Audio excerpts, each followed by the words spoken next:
Hello and welcome to another video. Và chào mừng các bạn một video khác của chào này nha.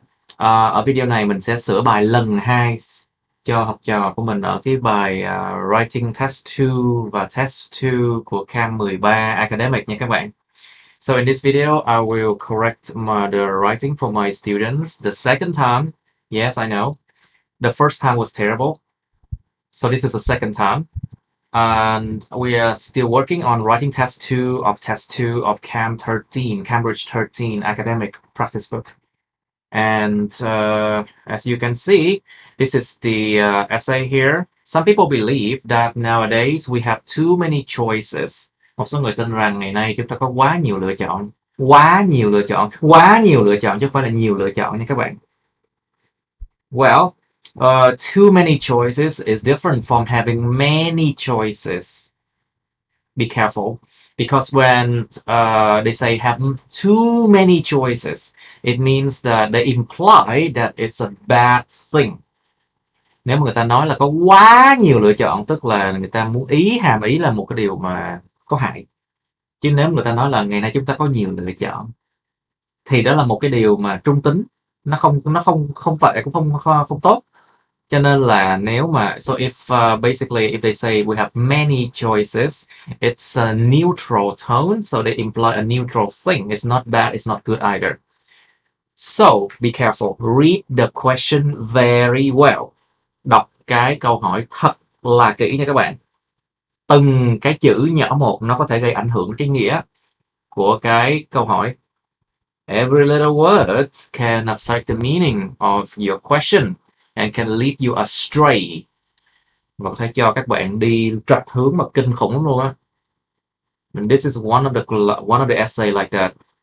Now, so second time, there you go. I said rewrite. Okay, but now we have 4 essay to fix now, and let's check it out. Nào, bây giờ chúng ta có thể coi cái bài bạn Thảo Nguyên xem bạn đã viết lại như thế nào. In our daily life, there are innumerable choices for people to make. Cái chữ innumerable này là nó nhiều á, nhiều vô số kể luôn á. Innumerable means like wait, let me check this word again. Just to be sure. Nè, too many to be counted. There you go. Good. Có quá nhiều được đếm nè. So this one is a good word. Cho nên cái từ này là một cái từ tốt để paraphrase nè. There are innumerable choices for people to make. Some of them believe that this is not a positive outcome and might cause negative effects. Một số người tin rằng đây là một cái kết quả tích cực và có thể gây ra, không phải kết quả tích cực và có thể gây ra những cái tác động tiêu cực. Ở cái cách nhìn nhận của tôi, huge options are những cái lựa chọn to lớn ha. Những lựa chọn to lớn có bằng là quý vị có quá nhiều lựa chọn không? No, it's not. Huge option is not equal to having too many choices.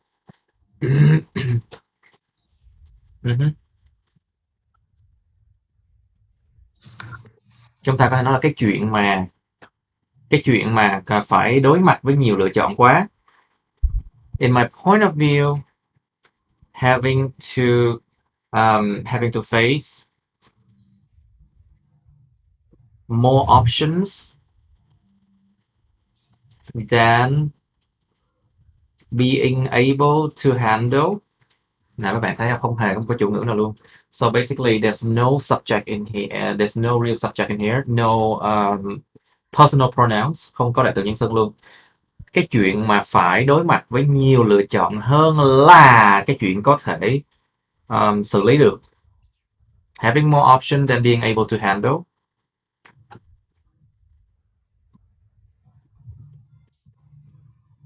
Are not only beneficial. Tại chỗ này nó có chữ having rồi nè. So here I have having already. I would say are not only beneficial. I'll use the adjective form xài cái dạng tính từ của nó. Không chỉ beneficial mà còn but also are not only beneficial but also leading to a lot of drawbacks. A lot of là một cái cách nói nha. A lot of is a spoken way, remember. Several drawbacks hoặc là many drawbacks, you can say that. And lead to chứ lộn. Because here, yeah, where's that? Not only beneficial, not only beneficial, động to be nè. So it says like, okay, so this one should be lead. Tại mình đâu ở dạng verb in đâu. This one is not in like continuous form, so this one must be lead. Nó giống như là cái động từ á, nó phải song song hai bên parallel vậy đó. It's like the verb has to be parallel. Okay. But also lead to several drawbacks because of many reasons. Nó không chỉ có lợi mà nó cũng dẫn đến nhiều cái tác hại bởi vì nhiều lý do. Không cần có nhiều lý do như thế này. You don't need to say because of many reasons. Nếu mà mình nói là many reasons thì mình phải diễn ra là tại sao, reason là gì. Nhưng mà nếu mà không nói thì thôi. If you don't mention like because of many reasons, then it's fine. But if you mention many reasons, you have to answer what reasons. You know? Yeah. Okay, first of all, the more choices open, càng nhiều lựa chọn được mở ra. The more choices open, the more opportunity will rise in the future. Càng nhiều cơ hội nó sẽ nở rộ trong tương lai. The more opportunities. Cái này nó là một cái fact luôn rồi. This is a fact, so it should be in present simple tense. Nó phải ở thì hiện tại đơn nha. Yeah. The more choices open, the more opportunities rise in the future. Jobs and career are now ever opening for all people around the globe.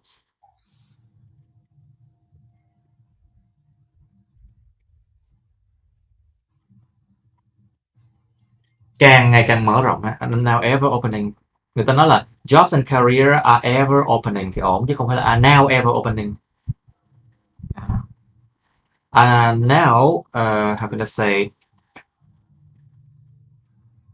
Jobs and career. Chứ now nó cũng hơi kém, nó phải dùng chữ currently. Let's use currently instead of now, okay? Currently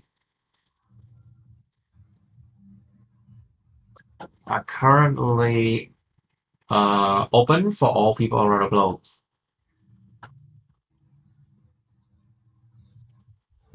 Cái chữ open này nó sẽ là cái tính từ nha. Còn cái này nó là động từ nè. This open is a verb, but this open is actually an adjective. Let's see now. You can see now. It's an adjective. See, động từ cũng là open luôn nha. Right. Cho nên nếu mà nó là cái dạng khác của cụm từ thì không bị tính như lập từ. So if it's a different form of the same word, that is not counted as a repetition in words. Okay, good. Rất tốt. Okay, hence, everyone might not have to choose the only option.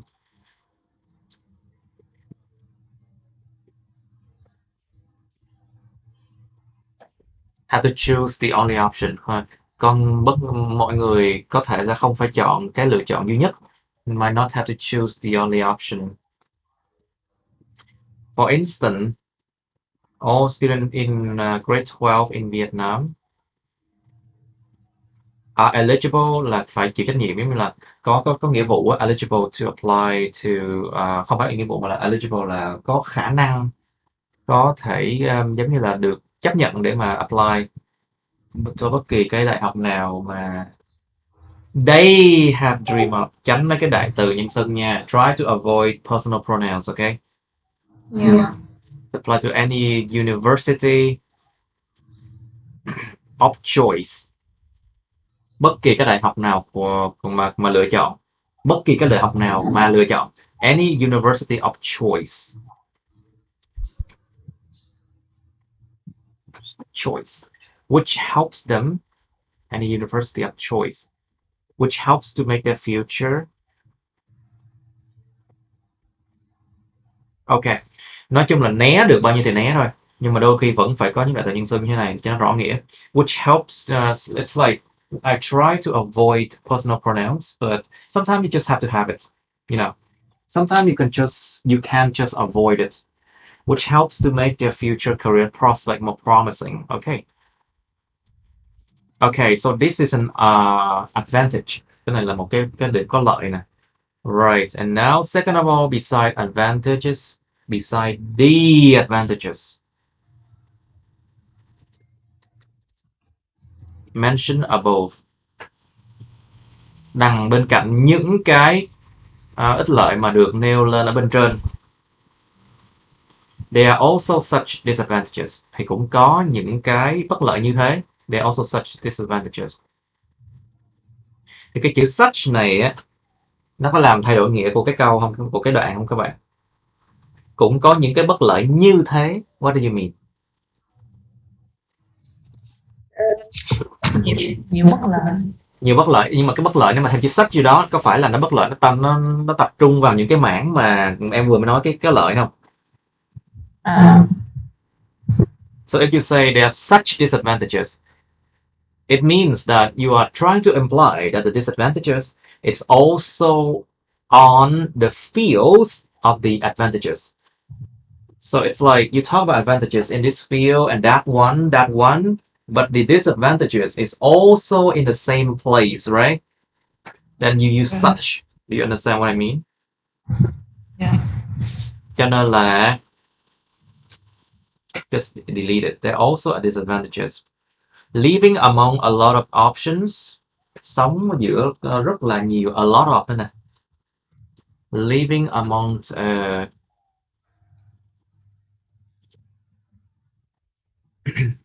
living among more options than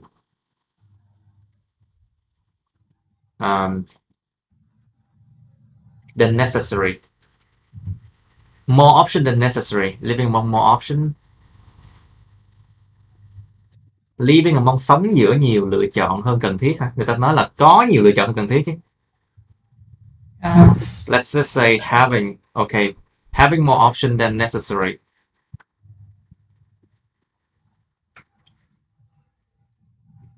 More option than necessary. Let's just say nhiều lựa chọn hơn cần thiết. Có thể làm cho con người ta could make people confused and they will not know which one they try to avoid this one. Could make people confused and they will not know. Thì là tóm gọn cách nào các bạn? Biến dạng cách nào? Make people confused and not knowing. And not knowing. There you go. Yeah. And not knowing which one is the best product for them. And not knowing which one is the best product.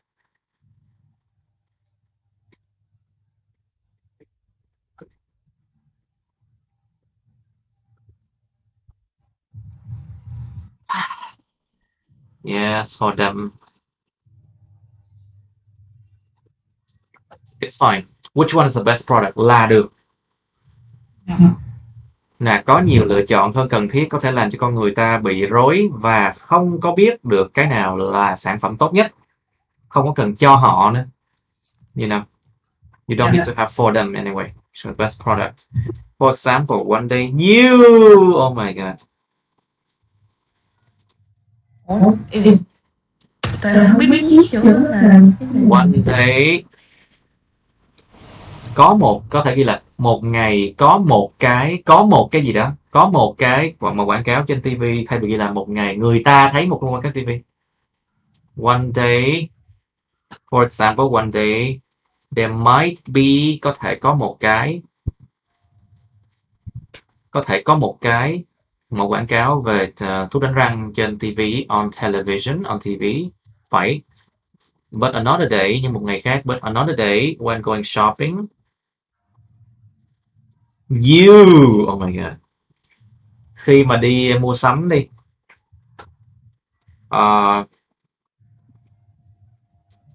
potential customer, những khách hàng tiềm năng, we can say potential customers, but another day when going shopping, potential customer may come across. Có thể thêm những cái từ này để mà làm tăng cái độ khách quan của nó lên. You can use these words to increase the objectivity or to make the essay sounds more, how can I say, careful. May come across a new brand, có thể là đụng tới một cái nhãn hàng mới, which has a more special appearance. A new brand which has a một cái diện mạo đặc biệt hơn, phải không? Có thể ghi kiểu bắt mắt hơn, nhiều cái appealing đi. A more appealing, let's just say appealing, okay. which has a more appealing. Cái câu này dài dữ vậy. This sentence a bit too long. 44 words. That's a lot.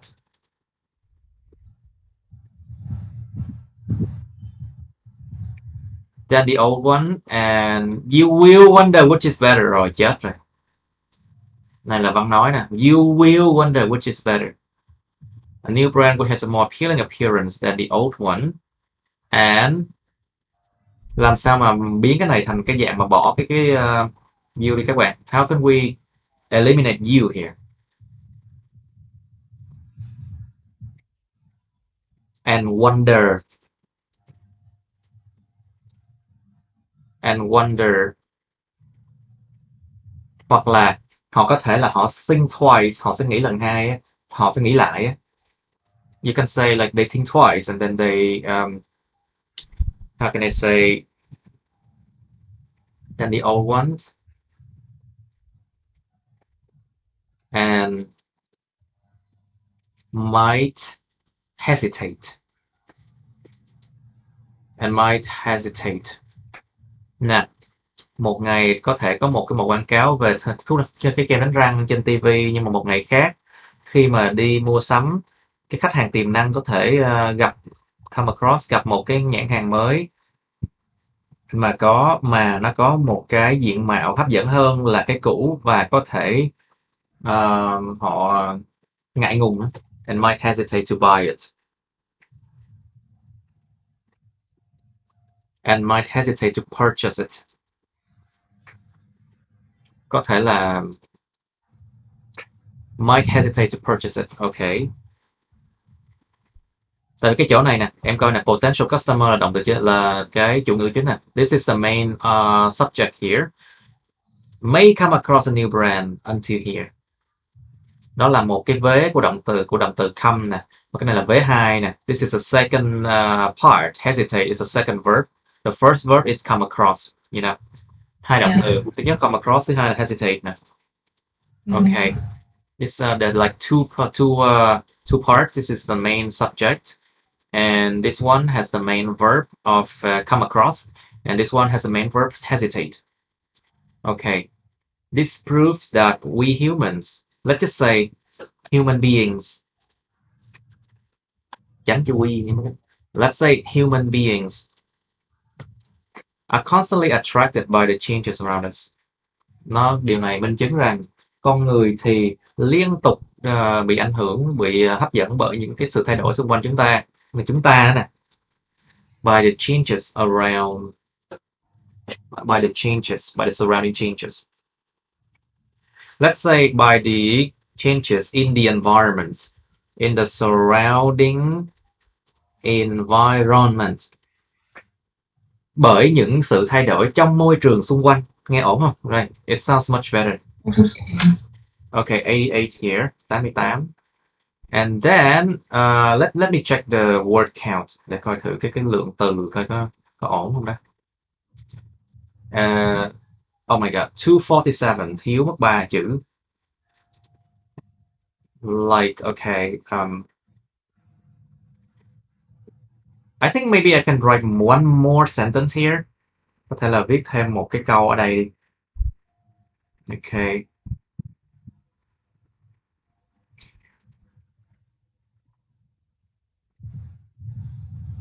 Also, thêm vào đó đi.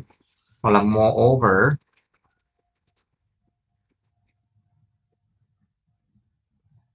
Moreover có thể là điều gì nữa? Các bạn, có thể những người này tốt nghiệp xong cái là họ có được cái sự lựa chọn nơi làm việc ở khắp nơi trên thế giới. You can say that moreover, when graduated,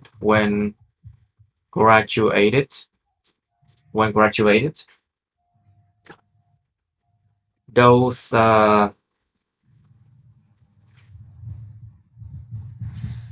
those people might have a wide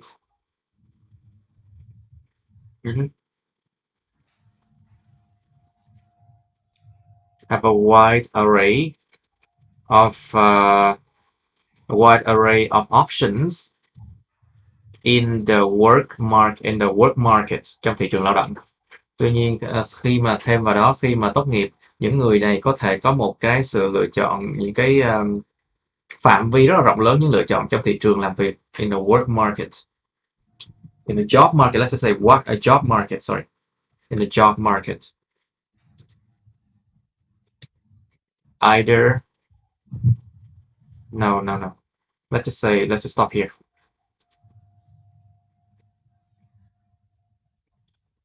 Có thể là mình muốn cho an toàn á, dùng dạng danh từ nhiều hơn. To be more safe, I would use more noun forms. Upon, you know this one, upon một cái gì đó, tức là với điều kiện một cái gì đó. Like upon something means like with a condition of something, you know.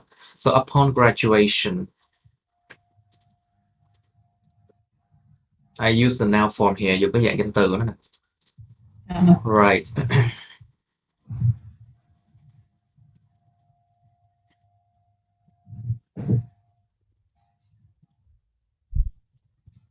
Ok, nó nghe có vẻ như là lợi ích. Ok, it sounds much more like an advantage now.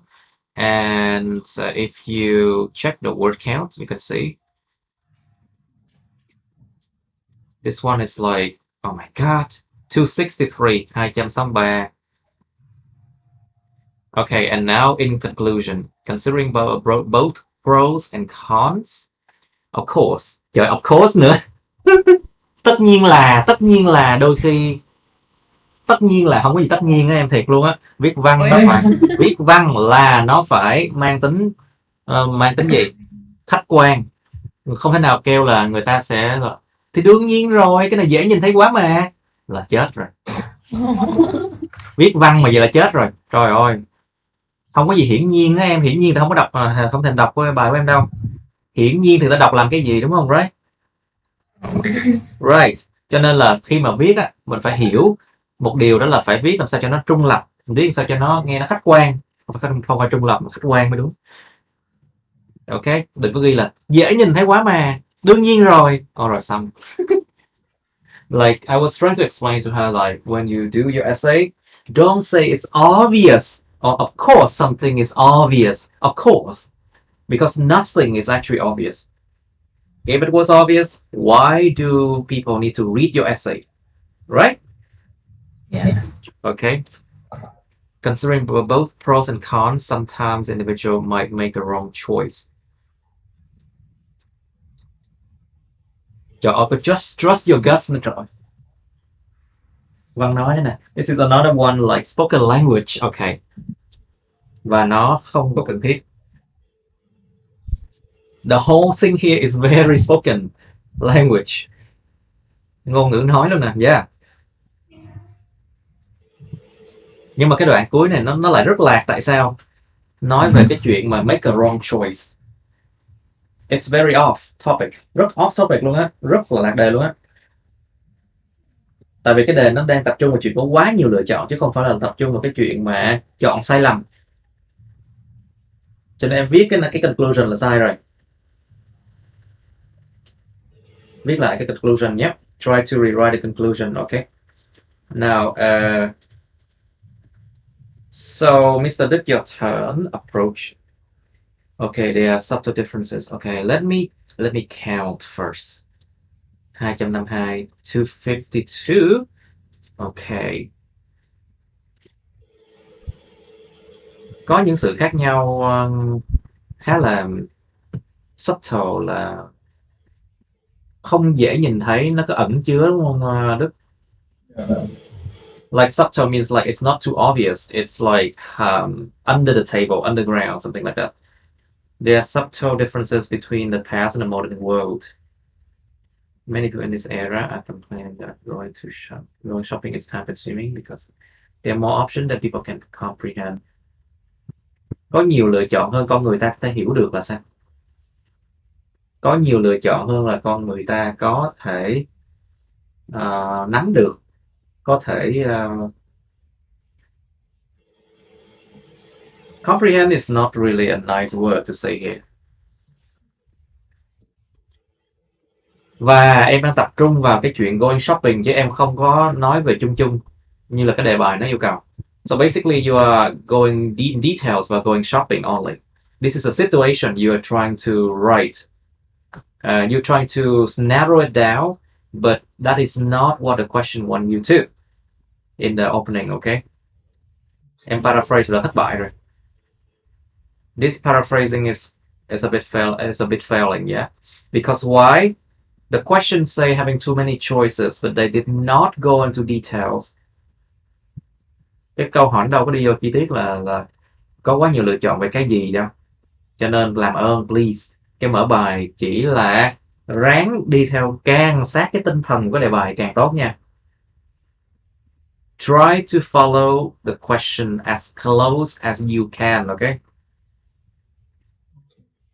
Right. How can you rewrite it? Come on.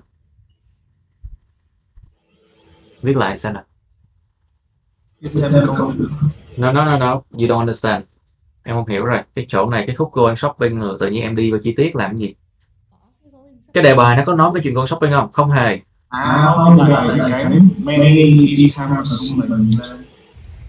Too many options là Bỏ cái going shopping này đi. Just remove this going shopping here. Bỏ cái đó là được rồi. Chỉ cần ghi là complaining that there are more options. Chỉ cần khúc này được rồi. Just need that part. Many people in this area are complaining that there are more options than people can handle. Có quá nhiều lựa chọn hơn con người ta có thể xử lý được. Can handle. Alright. Cái nghĩa nó rõ ràng hơn nè. Ví dụ là nhiều người trong cái thời đại này đang phàn nàn rằng có quá nhiều lựa chọn hơn là con người ta có thể xử lý. Thì nó cái tinh thần nó y chang như là cái câu hỏi rồi. So if you write like this, it's simple but effective. Exactly like what the question would be. I mean, yeah. Đúng không? Right. Okay. Now, first of all, technology has matured. But let me check the word count once again. 247, 247 nè. which Okay, which what? can consume. Which took time, which consume much time. Much time. Would consume much time. Okay. And then what else?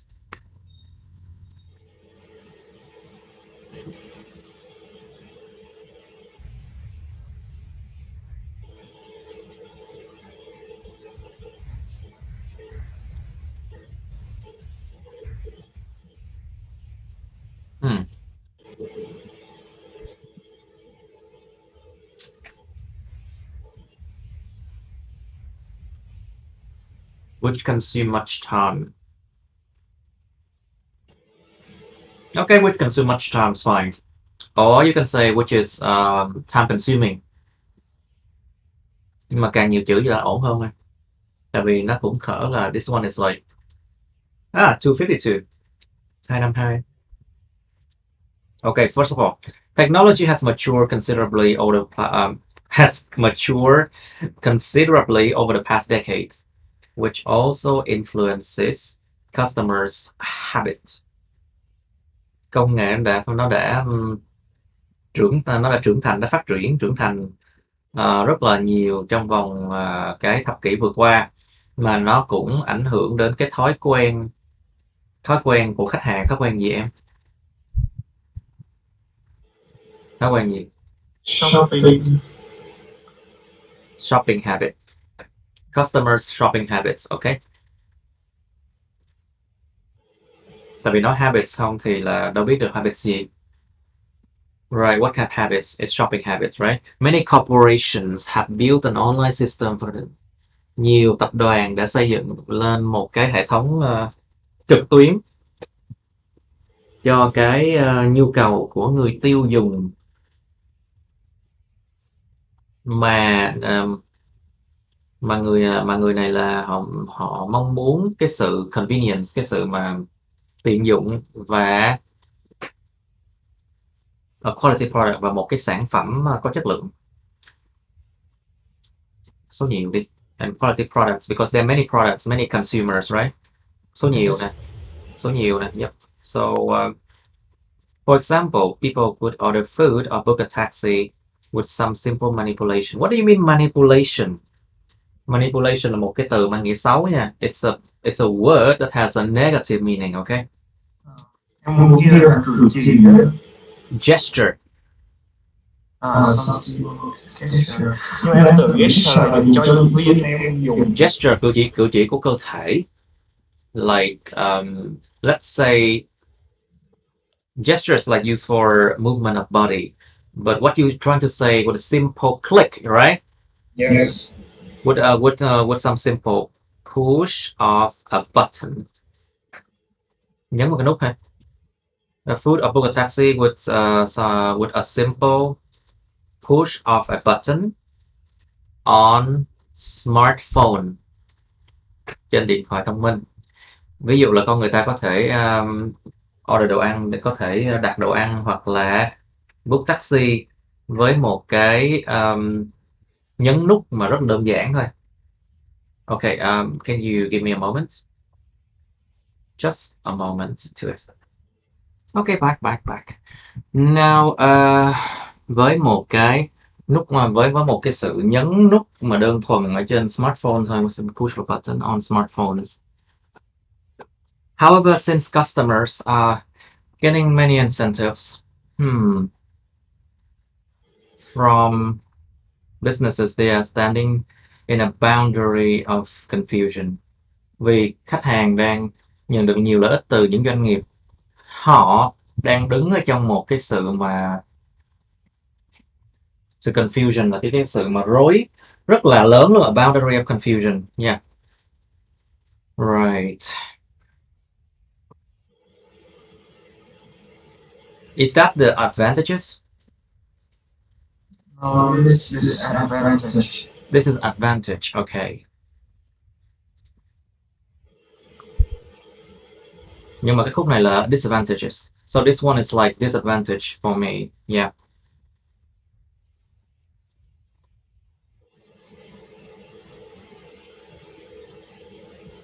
Secondly, due to the effect of globalization and trade integration. Do cái tác động của toàn cầu hóa và sự gì ta? Trade integration là I forgot the word in Vietnamese. Cái gì thương mại, mậu dịch mà chung phải không ta? Đúng rồi. Yeah, trade integration. Thương hóa. Yeah. The government has opened the border to attract foreign investment. Therefore, many famous international brands have appeared in our daily life. Brain này là cái gì em? What is brain here? What do you mean? Sorry? Em nghĩ nhầm. Brands. Okay. Thì không có nhầm nha. Don't write the wrong words when you have exam, okay? Okay, many famous international brands have appeared in our daily life with a range of prices from the cheapest. Okay. Cái khúc này á, nó mới là cái điểm lợi điểm hại nè. Một cái khúc trên này chỉ diễn giải thôi.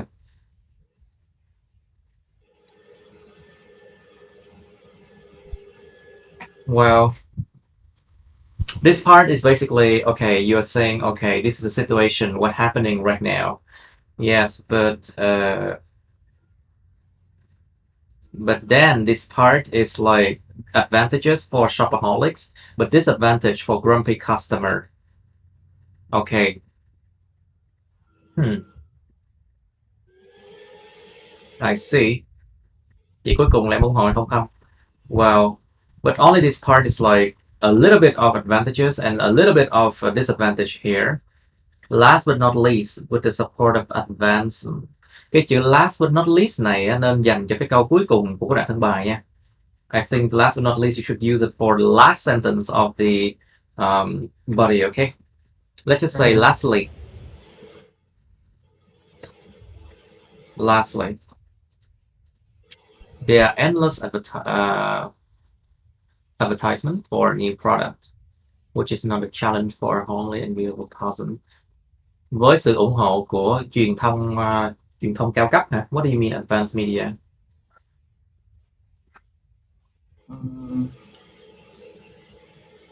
Truyền thông cao cấp là gì? What is advanced media? I don't understand.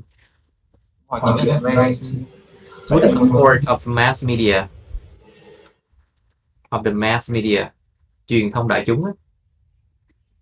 The mass media, there are endless, có rất là nhiều, với sự ủng hộ của truyền thông đại chúng, có gần như vô tận những cái mẫu quảng cáo cho một sản phẩm mới, cho những sản phẩm mới nhỉ? For new products, because advertisement is plural, so product should be plural as well. Nó cũng phải số nhiều luôn chứ. Which is another challenge, mà cái điều này là một cái thách thức cho một cái người mà phải ở nhà với lại dễ bị lừa. For homely, are you sure homely is the right word? Okay, unattractive in appearance, một cái người mà ở nhà tức là không có hấp dẫn về ngoại hình. Simple. Homely atmosphere. But homely here mean unattractive, you know. Chứ nó không có nghĩa là ở nhà nha.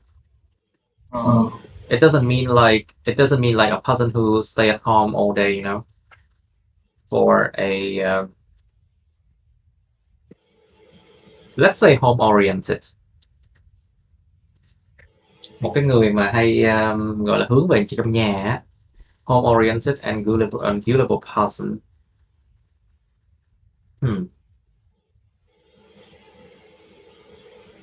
Nên giải thích là tại sao nó là một cái challenge. I think you should explain why this is a challenge. Nên diễn giải thêm là tại sao nó là cái challenge, you know. Ngay khúc này nè. Okay, write something in there, please.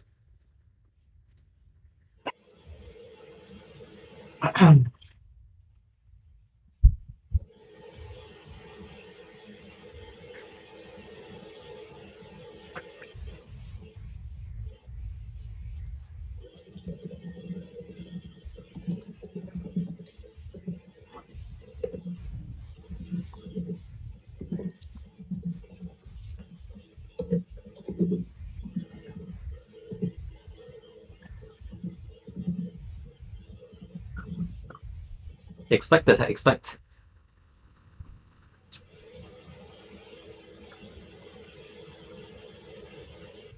No, what I mean is that, okay, you say this is another challenge for this person, but why? Tại sao nó là challenge? Diễn giải tại sao đi. How can you say? Right. So this is like your explanation. Đây là cái giải thích của em ha.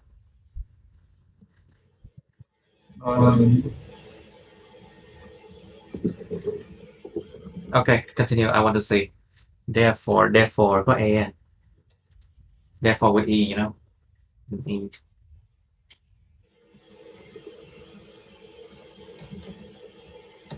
Okay, therefore.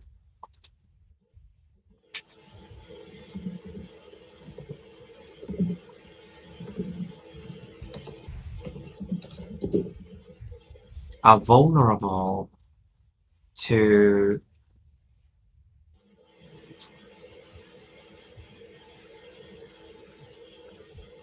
this activity. Okay.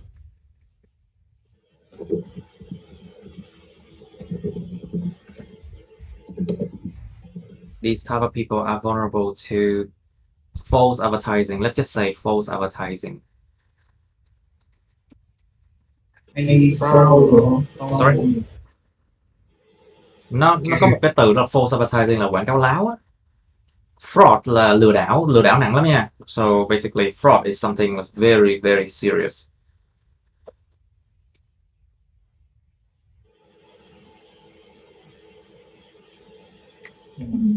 for advertising. Wait, let me see if false advertising it's one word. Nó có phải một từ không ta?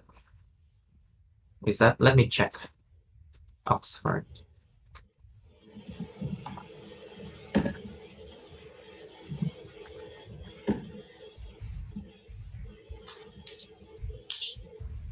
No, it's not even here. Let me check. It's two different words. Yeah, false advertising, two different words. Hai từ. Okay. Okay, so this one is like explaining more why could be a challenge, right? And this is like the result. Có cái lý do tại sao mà nó là challenge nè, xong rồi cái này là cái hệ quả của chuyện đó nè. Okay, good. Now, overall, kết luận nè. I think that having too many options would be redundant. Là sao? Tôi nghĩ là có cái chuyện có quá nhiều lựa chọn, nó là một cái chuyện thừa thãi. Là sao? I don't understand. Why you use the word redundant here? Thì nếu bài này biết là em disagree mà là em kiểu như là em nói disadvantage đó. Having too many options, nó redundant là dư thừa, thừa thãi. Nó không có nghĩa là một cái bất lợi nha. Redundant means like it's like too much, something that is obsolete. You don't need it anymore. That doesn't mean that it's a bad thing, right?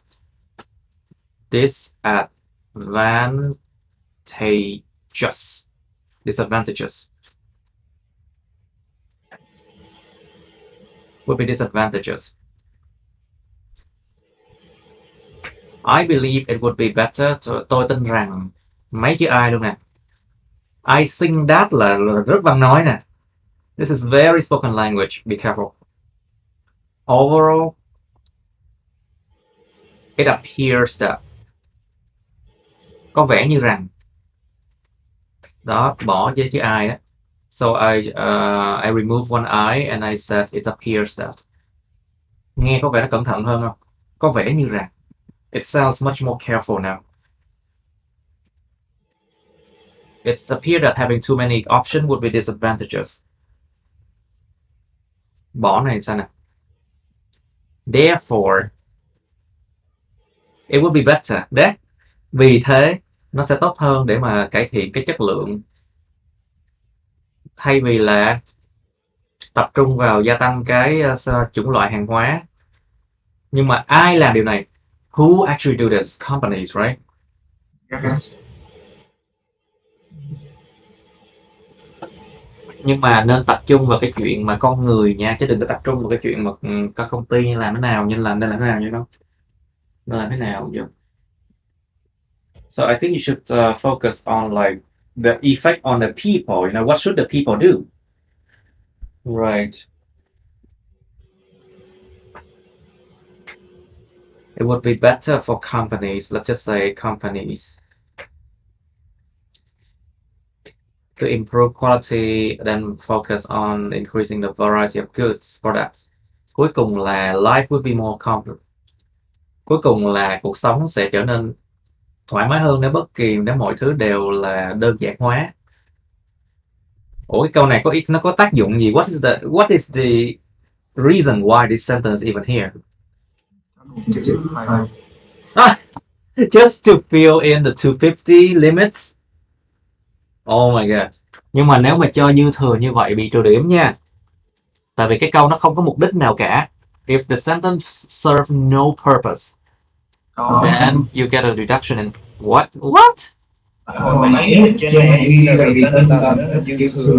Yeah, nhưng mà bây giờ là xài từ khác rồi. So now I use disadvantages.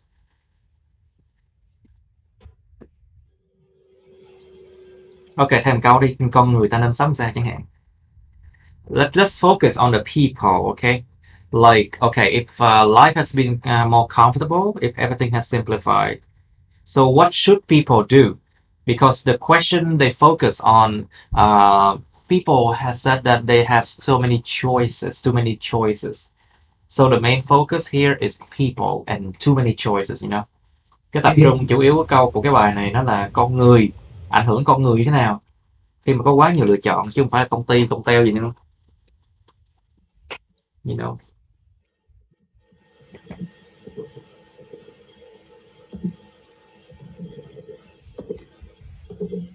Well, people has been complaining that my writing videos is like too long, too boring, you know, and they want to see speaking videos.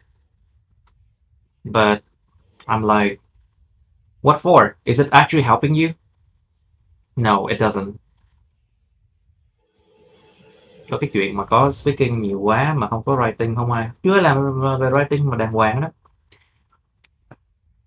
con người ta mắc cười lắm. Cái mà thực sự giúp họ thì họ muốn coi.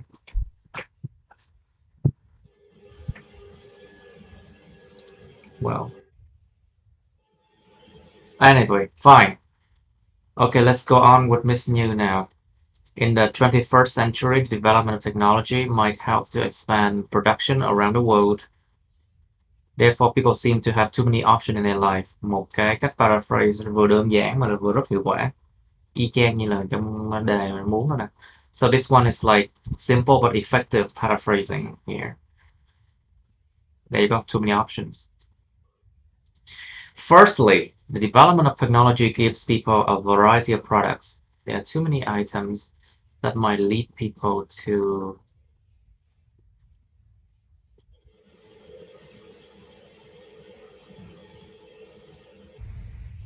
there are too many items that might lead people to making lead people to making the wrong decision.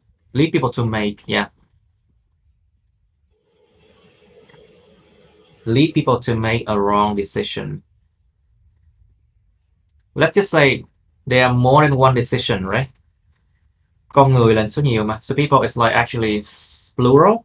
So they can make a lot of wrong decisions. Số nhiều nè. Plural. Easily. Thus causing the undesired emotion. What do you mean undesired emotion? Cảm xúc không mong muốn là sao? Nhận về cái hàng trong đợi. You're right. Thus causing the undesired emotions upon retrieval of those goods. Nó phải rõ ràng ra là tại sao nó lại gây ra những cái cảm xúc mà không mong muốn. Khi nào? Khi mà nhận được những cái hàng hóa đó. You have to be clear in the logic here. You said, okay, causing the undesired emotion, but how and why? Because when they retrieve those products, those goods, okay?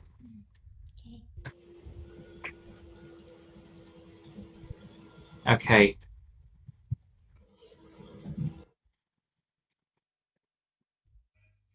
In the past, customer tended to, trong quá khứ, khách hàng có xu hướng tập trung vào những cái phẩm chất chính của một cái sản phẩm nào đó mà đã được sản xuất với cái chất lượng cao nhất bởi những cái nhãn hàng trên toàn cầu, by some global brands. There's nothing called global brand, I think. Nó là world famous brands. Or we can say reputable. You remember this word? Nổi danh á, reputable brands. Well known. Oh, well known. Yes, well known brands, reputable brands, or world famous. World, xong rồi gạch cái famous. Yep. Right. Hence, these choices could give people a sense of satisfaction. However, it is.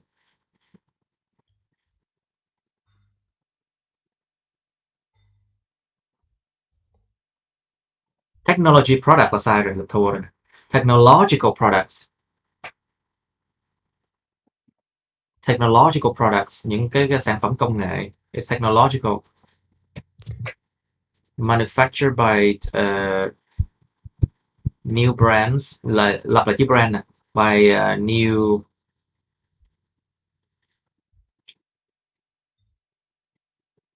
Okay, fine. I'll let it go because it's far away from the word brand here.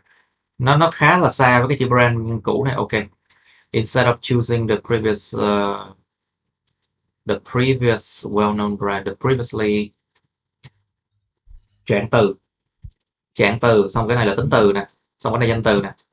Adverb adjective, and then noun. Okay. Because of lower prices. Okay. Nên nói là từ khi có cái chuyện này. Since there has been, từ khi mà có chuyện này, since there has been mass production in the world. Tại sao has been? Tại vì cái chuyện này nó diễn ra một cái chu trình, theo một cái quá trình lâu dài từ trước đến giờ. It's like this whole mass production happens from like many years ago until now. So it's like simple, so it's like present perfect. It's a good tense to be used here. Cho nên sai thì hiện tại hoàn thành đây là phù hợp nha. Tại vì nó diễn ra một quá trình lâu dài mà từ quá khứ đến từ trong quá khứ cho đến hiện tại vẫn còn. Từ khi có cái chuyện mà sản xuất to, sản xuất lớn, sản xuất mà số hàng loạt trên thế giới, con người ta có xu hướng mua những sản phẩm công nghệ được sản xuất bởi những nhãn hàng mới thay vì là lựa chọn những cái dùng chữ brand nhiều quá. Well-known names. Let's just say names is fine. Thay vì lựa chọn những cái tên tuổi mà được nổi tiếng trước đó. Choosing the previously well-known names. Bởi vì giá thành rẻ hơn, because of lower prices. Như một hệ quả, cái tình huống này có thể là một cái trải nghiệm không có vui vẻ gì cho những khách hàng, bởi vì cái chất lượng của những sản phẩm này nó không giống với những cái của những cái nơi mà nổi tiếng, similar to those well-known ones.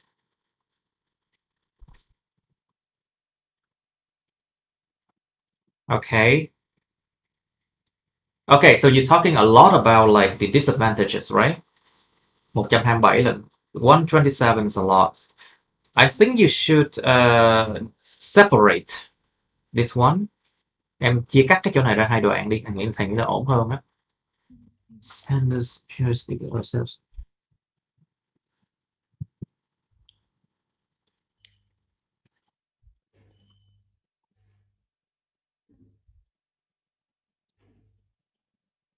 Cũng khó mà tách ra được, tại vì các ý này nó liên kết với nhau ghê quá. It's difficult to separate because your ideas here, it's linked together quite fine, you know.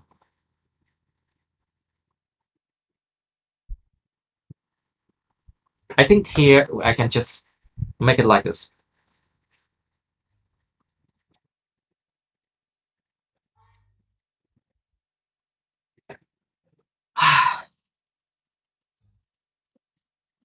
Okay. It's 57 and this one is 70. Okay, 70, 57. Okay. Secondly, food company might try to diversify their products to meet customers' requirements. Những công ty lương thực, thực phẩm có thể tìm cách mà đa dạng hóa sản phẩm của họ để mà đạt được đến cái yêu cầu của khách hàng. Yêu cầu đòi hỏi khách hàng, điều này có thể dẫn tới cái sự tốn thời gian mới đúng. Cái sự tốn thời gian. This might lead to time consumption.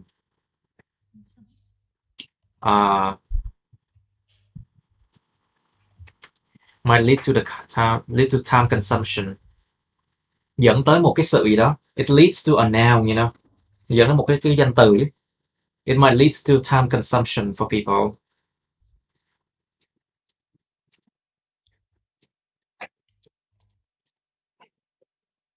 But let me check if the time consumption is a real word.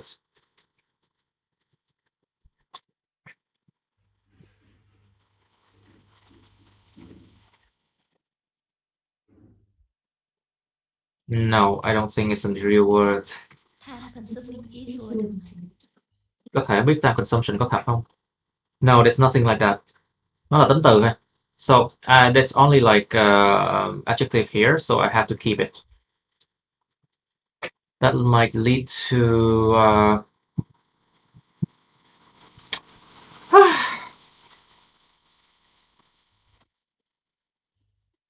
nhưng nếu mà tính từ thì nó phải là thế nào? If it's like only an adjective, let's say Time consuming. Problems. yeah, issue. Nếu mà tính từ thì bổ nghĩa bởi danh từ thôi. So if it's like adjective, then you put a noun here. The time consuming issue có thể dẫn tới cái vấn đề tốn thời gian, có thể dẫn đến cái vấn đề tốn thời gian cho con người ta, mà lead to the time consuming issue cho cái người mà chọn những cái sản phẩm phù hợp nhất. Có nhiều cái đồ vật mà được trưng bày ở trong siêu thị, nơi mà con người ta có thể tìm ra được, có thể tìm thấy được những cái lương thực cần thiết, find necessary food, find out hả? Find out đó là tìm ra sự thật vậy đó. Find out means like, you know, you can finally figure out the truth, you know. But here, it's like finding, searching, you know. It's a real literal meaning. Đó là cái nghĩa thực sự nó luôn, nghĩa bóng, nghĩa đen của nó luôn á. Cho nên là where people can see hoặc là can seek for, tìm kiếm. Nhớ nha, find out là tìm kiếm sự thật đó nha. Tìm kiếm một cái gì đó, sự thật. Còn nếu mà em muốn find thì là find thôi, không có out. Right. Necessary food for their meals. Okay. However, due to the food ingredients, tuy nhiên do cái, can you bỏ con chỏ ra giùm please? Can you? Due to the food ingredients, em bỏ con chỏ ra chỗ khác đi, Quốc Phật. Yeah, please, thank you. Due to the food ingredients and a wide range of prices which people have to take into consideration, they might consume. Tuy nhiên dựa vào cái thành phần trong đồ ăn á, và cái nhiều cái giá thành khác nhau á, mà con người phải cân nhắc, thì cái điều này it it here means like the fact that you have to take into consideration too many things, right? So this is a fact. Nó dùng chữ it để mà thay thế cho cái điều này, là nguyên một cái sự thật hiển nhiên là mình phải consider quá nhiều thứ như thế này. Okay. It might consume a vast amount of time.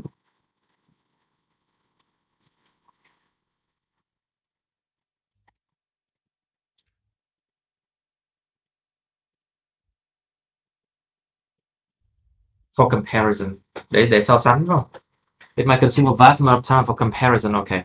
For example, mothers have a tendency, những người mẹ ha. Yes. Okay.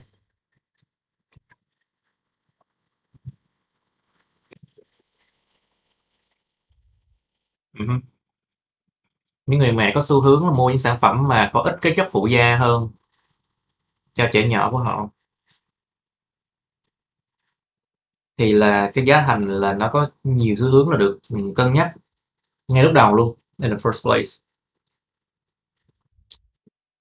In the first place nó giống như là hơi bị văn nói nha. I think in the first place like spoken language.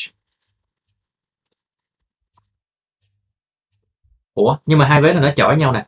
Nếu mà người mẹ có xu hướng mua sản phẩm với ít cái chất phụ gia thì đương nhiên họ phải coi cái thành phần trước, đúng không? Chứ tại sao họ lại coi cái giá thành? Em It doesn't make sense here. If they have a tendency to buy products with less additives, then they should look at the ingredient list, right? okay. Not the price in the first place, you know. Em sửa sao nè. Try to fix that one, can you?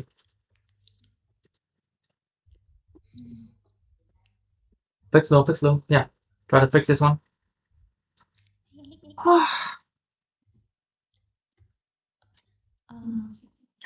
Có vẻ như là coi video của mình có nhiều bạn đến từ Iran, từ Ấn Độ, từ Trung Quốc với lại các nước khác luôn nha. Cho nên thầy mới phải xài tiếng Anh. There are many people who watch my video, not just Vietnamese, you know. So that's why I have to use English too a lot.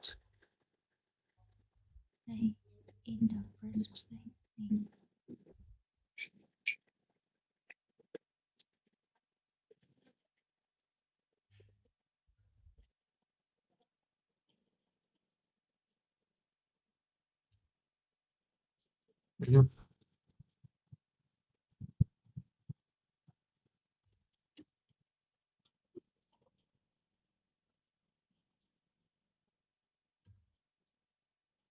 những cái thành phần trên cái nhãn thức ăn nó có thể được lo lắng ha.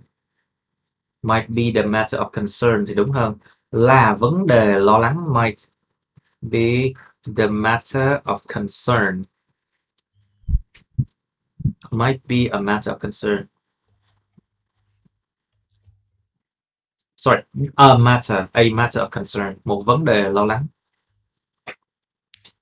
Chứ cái ingredients á, cái thành phần á, nó không có được lo lắng như nào. Đứa con mới được lo lắng, chứ không phải là thành phần.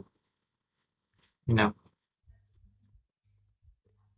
Nhưng mà có thể nói là cái thành phần này là một vấn đề mà người ta lo tới. You can say ingredient is a matter of concern, yes.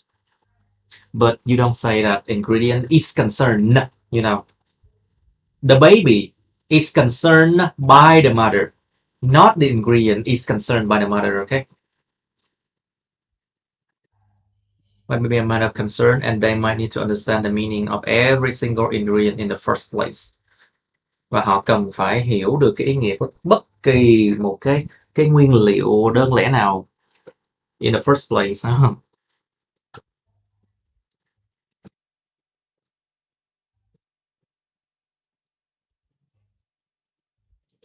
And it is essential for them to comprehend the meaning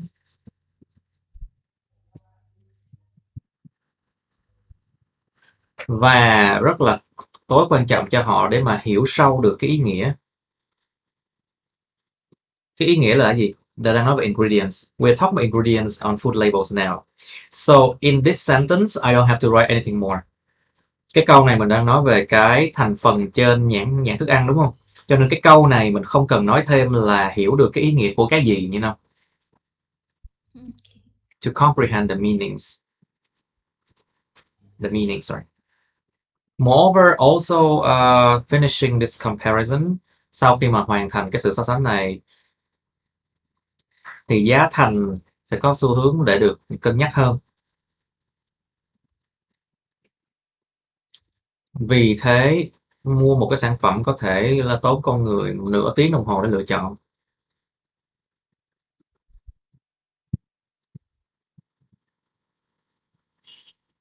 Ok, nói chung tất cả mọi thứ của em nó đều tập trung vào một chuyện là time consuming. But it's 135 now. 135 từ là quá nhiều.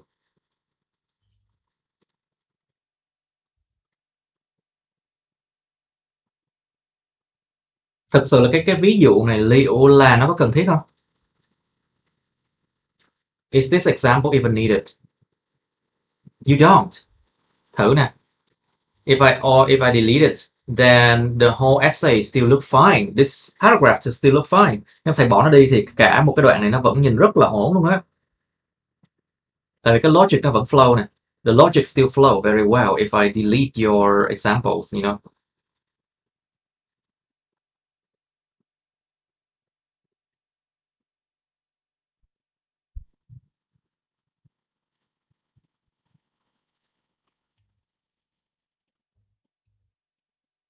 And then over here, I just delete this one as well. I like to delete things. I like to delete things, you know. Okay, now it's 266. 266 là quá ổn luôn á. Okay. See? Slim down. Ok. Nè coi nè. Tuy nhiên dựa vào cái thành phần thức ăn nè có thể tốn một lượng thời gian để mà so sánh. Chấm. Vì thế mua một sản phẩm có thể là tốn con người nửa tiếng để lựa chọn. Hết. It's enough. You know, it's like the logic flows better without, I think, without the examples here. Cái logic này nó sẽ nghe ổn hơn nếu mà không có cái ví dụ, với lại nó không cần quá nhiều từ như vậy. You don't need that so many words, you know, too many sentences, you know. Okay. In conclusion, while the advance on machinery, trong khi cái sự tiến bộ về máy móc dẫn đến cái chuyện mà sản xuất hàng loạt, hàng trên khắp địa cầu và cái đa dạng chủng loại lương thực, hàng hóa, con người ta có thể vượt qua nhiều cái khó khăn trong chuyện lựa chọn là sao? Ồ, đấy là cái câu cuối là phải đối diện với nhiều khó khăn trong việc lựa chọn face. Phải đối diện phải không? They have to face. Is that what you meant? Might have to face many difficulties in choosing.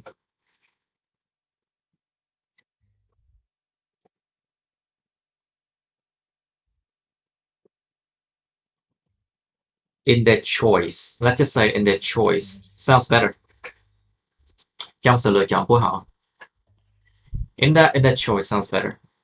Okay. Okay, good enough. Đủ ổn nè. Now, Mr. Hunt, are you the last one? Okay, yes. Bài thân cuối cùng đúng không? Right.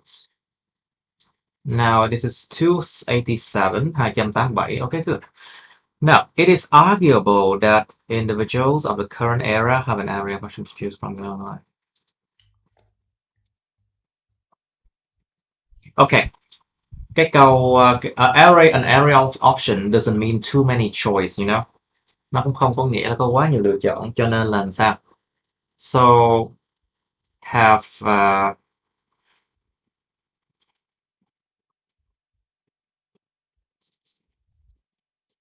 more options. Have more options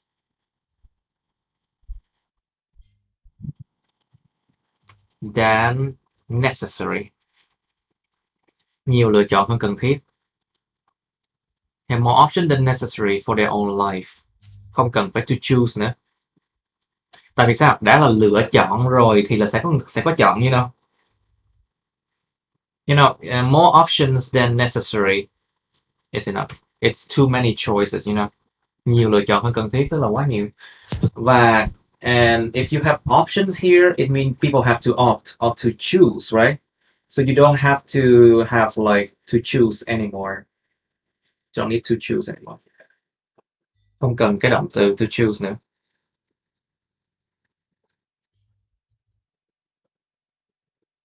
In my perspective, this could bring people opportunities and also their challenges. Điều này có thể đem đến cơ hội cũng như là thách thức. Tức là em viết đồng đều đúng không? Right, you're trying to write like a balanced essay. At first sight, Mr. Hunt, do you have anything to say? If you don't, then I'll go on, okay?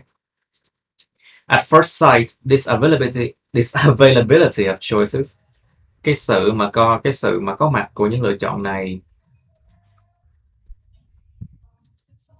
this vast availability, cái sự có mặt mà rất là nhiều của những lựa chọn này, this vast ability of choices, để tăng cái độ mà drama, nó tăng cái độ mà sự nhấn mạnh, to increase like to emphasize more what you want to say, this vast availability of choices. Cái sự mà có mặt rất là nhiều sự lựa chọn khủng khiếp này, yeah, can be a disadvantage for people's life, cho cuộc sống của con người, for people's lives. This plurality, cái sự nhiều, this plurality, plural it means many, you know, so plurality is a noun form of that. Cái sự nhiều mà lựa chọn này is generally a huge advantage, thì nhìn chung là một lợi ích lớn, nhưng mà nó có thể là tối cần thiết để mà chú ý, để mà biết được về how much time to spend for making decision or something. So taking steps to make it happen. What?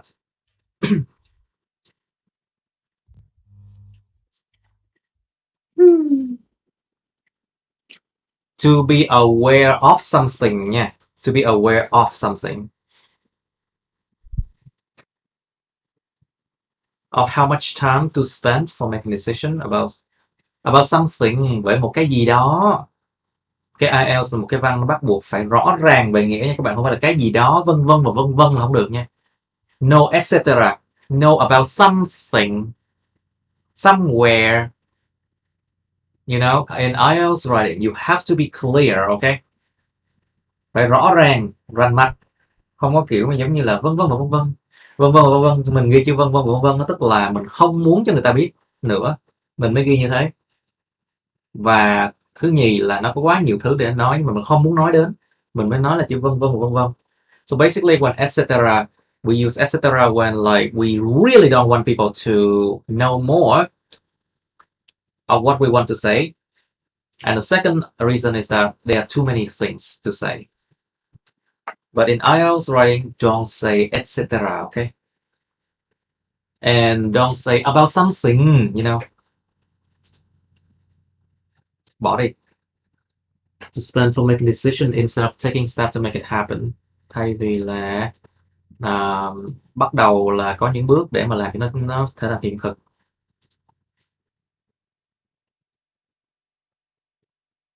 Hence, wasting precious time in a standstill lead to missing opportunities. Dẫn đến cơ hội bị biến mất nè. Missing opportunities nè. Humans sometimes just go with the flow of the daydreaming. Là em vẫn vì một cái vấn đề là thế này, tại vì em giống như là nêu ra những cái diễn giải của em thôi, nhưng mà nó không rõ ràng là tại sao nó là cái disadvantage. Okay, until here it's clear. Cho đến khúc này là nó clear. Tại vì nó nói rõ là wasting precious time là disadvantage. This is a disadvantage. Nhưng mà cái khúc này tác dụng của nó là gì? Mr. Hunt, what is the purpose of that part? Yes, I'm listening. Nó dùng việc đi nói thẳng thêm một cái chuyện nữa là nếu mà không có Liverpool thì sẽ lead to missing opportunities. Và đó sẽ là một cái disadvantage cho cái gọi là cho cái gọi là too many choice. Nhưng mà em phải nói rõ ràng ra chứ không thể nào kêu người ta hiểu là đó là missing opportunities được. You understand? Or am I understanding a wrong one? Basically, okay. So you say you basically this one it's for the missing opportunities, right? Yeah. Nhưng mà cái vấn đề là nó đang đi lạc quá nè. At one point in life, there's a need to stop fantasizing and face the harsh reality. Ở một điểm trong cuộc sống, ở một lúc nào đó trong cuộc sống, sẽ có nhu cầu để ngưng cái chuyện mơ mộng và phải đối diện với lại thực tế trần trụi. Để làm gì?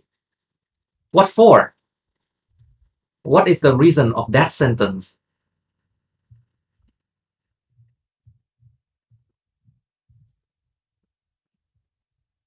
Cái này á, thật sự là nói là tất cả những cái câu nó đều phải ủng hộ cho cái luận điểm chính của cái đoạn nha. Remember, all of your sentences in the paragraph should give information about the main points of the paragraph, okay? And only that one. Because if you're trying to explain further sub-points like this, you can easily go out of topic, rất là dễ bị rơi ra, nó giống như lạc ra nè. Khi mà em cố tìm cách em diễn giải một cái điểm mà cái luận điểm mà nhỏ hơn như thế này. You understand what I mean? Cho nên mấy bạn đọc một hồi mấy bạn sẽ thấy nó lạc. Các bạn đọc một hồi đi, các bạn sẽ thấy nó lạc ra khỏi cái chủ đề chính của cái câu này. Just read this one and you understand what I mean. After a while, there's a feeling that you are going out of topic. Thông tin là cứ coi lại thử, you can see. Okay.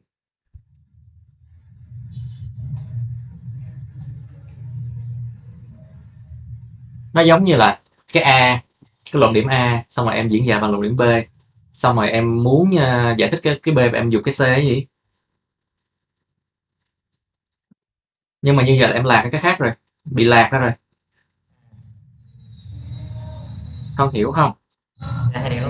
Cho nên đến khúc này em viết lại cái chỗ này nha. Nó phải làm thế nào để mà nó ủng hộ cái disadvantage này nè. Chứ không phải là nó ủng hộ với cái luận điểm phụ này nha. Try to rewrite this part, can you please? Now, in addition, everyone has their freedom to pursue what they desire. Làm cho câu này nó nghe hay hơn này. How can we improve this sentence? Has the freedom to pursue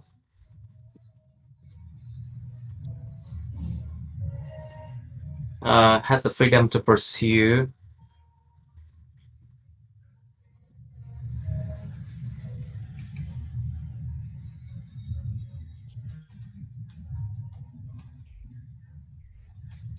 what they desire. Thay thế cách nào các bạn? How can we improve this one? Đức Nguyễn, any idea?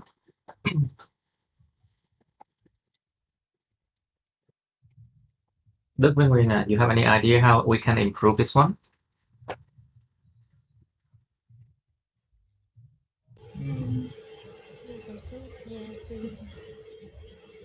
What do you say? Their partners.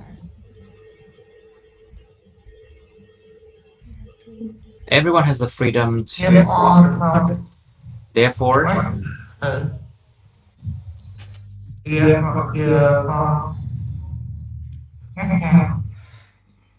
everyone has the Their freedom personal goal. yes, to pursue personal goals. Let's say personal goals. Bất kỳ người nào cũng có cái bất kỳ mọi người đều có tự do để theo đuổi những mục đích cá nhân. When too many choices appear, chờ cái từ gì đây?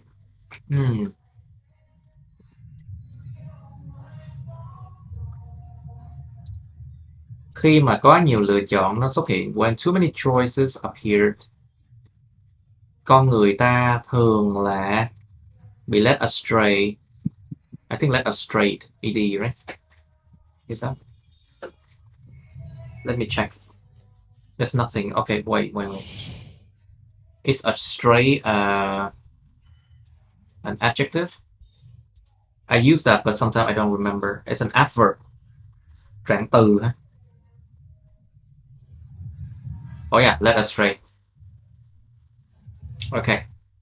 Often being led astray by the illusion of choices and dabble in many kinds of products without hesitation. Con người ta thường là bị lệch hướng bởi cái ảo ảnh của những sự lựa chọn, và họ rơi vào những cái loại sản phẩm, nhiều loại sản phẩm mà không có hesitation, không có ngập ngừng gì cả.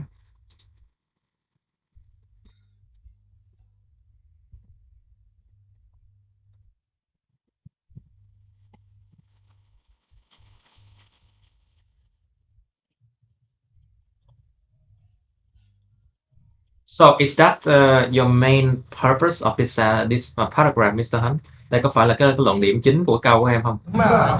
Đúng rồi. This is the main one, right? Yes. Okay, this is the main point. Okay, I got it.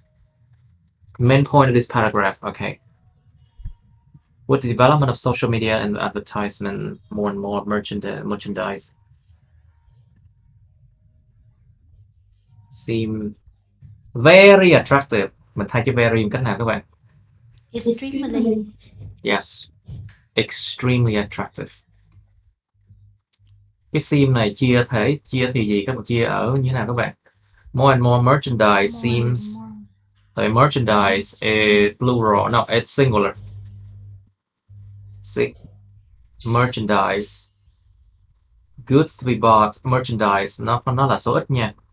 It's singular. So where's that? Merchandise. Okay. Okay, so seem có s nha. Extremely attractive and eager to obtain. I eager to obtain. Mình phải hiểu được cái chủ ngữ của nó là merchandise. This merchandise is a subject here, so they seem attractive, right? But merchandise does not eager to obtain, you know. It's the people that eager to obtain. Chính là cái con người mới là rất là ham muốn đạt được nó, chứ cái merchandise, những hàng hóa nó không có ham muốn. You know? You understand the logic here?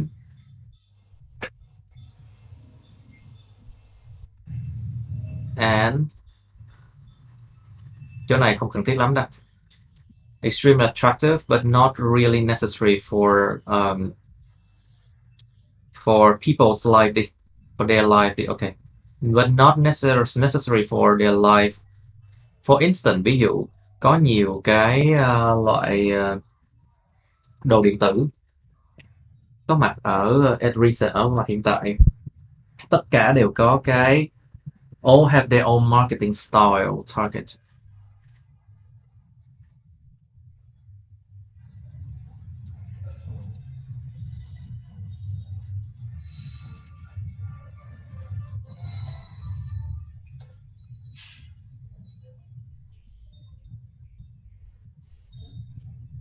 Tất cả đều có cái phong cách mà đưa ra thị trường, được đánh vào customer.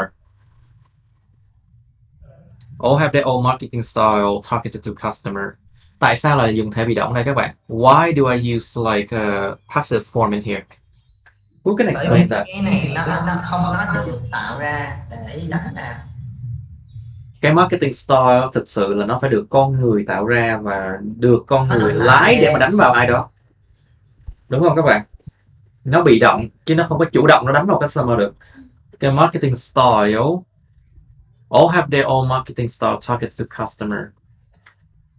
It's like marketing style does not actively target customer, you know. It's the people behind it that target the marketing style to the customer. So that's why marketing style is passively targeted. So I use a passive form here. Đó là lý do tại sao mình dùng thể bị động. Targeted to customer. But in contrast, đó mấy bạn thấy không? Nó phải logic, nãy giờ thầy point out nãy giờ là một đống cái lỗi về logic này. There's a lot of logic issue here I can point out. But in contrast, they are not really brilliant and useful as advertised, thus making people waste a large amount of resources into those. Nhưng mà đối nghịch lại thì chúng không có thực sự tốt và hữu dụng như là được quảng cáo. Vậy vì thế làm cho con người ta tốn một cái lượng tài nguyên lớn vào cái đó.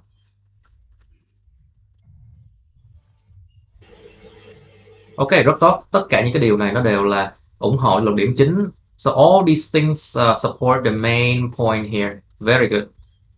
Very good. And I don't often say that, you know.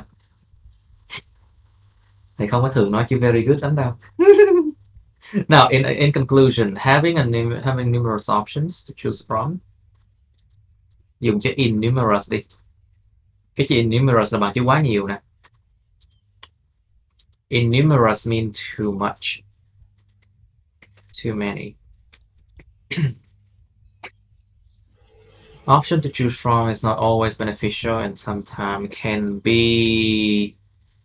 What? Can be exaggerate? What do you mean? Ý em là sao? Đôi khi có thể bị gì? Không? Cái gì ta? Exaggerate có nghĩa là quá lãng phí. Exaggerate. Not always beneficial and sometimes can be a waste. Danh từ. Can be a waste.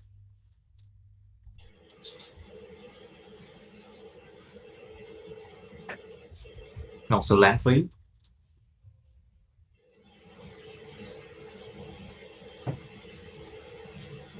Nè, nào nè.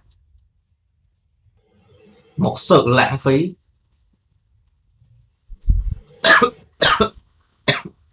Sorry. Sometimes can be a waste. The most important thing is not being... Xong cái chỗ này nên là dấu chấm cho một câu khác đi, tại nó qua một ý khác rồi. Here, you should end the sentence here with a period and then write another sentence here. The most important, because here you are coming to a new point already. Em qua một cái ý khác nên tách ra đi. Cái quan trọng nhất là không bị đánh lạc hướng bởi những cái khả năng đó và khả năng đó, và lựa chọn thông minh cái gì nó phù hợp tốt nhất cho một cái tình huống cụ thể nào đó, for a given situation. Ok, good. Chỉ phải chỉnh lại chỗ này thôi. You just have to see this part, okay? Good enough. Rồi, mọi người có hỏi gì nữa không? Any question, class? Do you have more question for me? Nguyên, do you have any more question? No? Ok, nếu mà không có question, không có câu hỏi gì, chúng ta sẽ kết thúc video ở đây. Cảm ơn các bạn đã theo dõi nha. If you have no question, then I can end the video here. Thank you so much for watching. Please like, share this video, subscribe to my YouTube channel. You can also press on the bell button next to the subscribe button to get notified about my new uploads. You can also follow my Facebook, but don't add me as friend on Facebook, okay? Các bạn có thể like, chia sẻ video này, nhấn vào nút cái chuông sau khi đã đăng ký kênh YouTube của mình nha, để mà được thông báo về những video mới. Các bạn cũng có thể theo dõi follow Facebook mình, nhưng mà nhớ đừng có kết bạn Facebook mình nha. Cảm ơn các bạn. Thank you. See you in my next video. Bye bye.